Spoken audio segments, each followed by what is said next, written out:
রাহুল সেদিন পুরনো বাজার থেকে এক জোড়া জুতো কিনেছিল।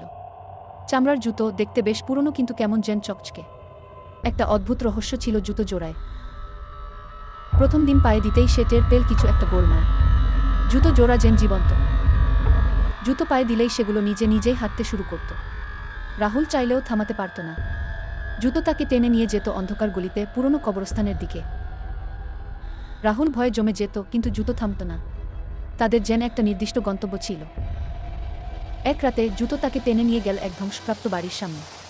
দরজাটা খুলতেই একটা ঠান্ডা বাতাস রাহুলের শরীর কাঁপিয়ে দিল।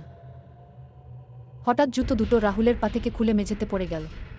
একটা ক্ষীণ কণ্ঠস্বর ভেসে এল, আমার শেষ গন্তব্যে পৌঁছাতে পেরেছি, ধন্যবাদ।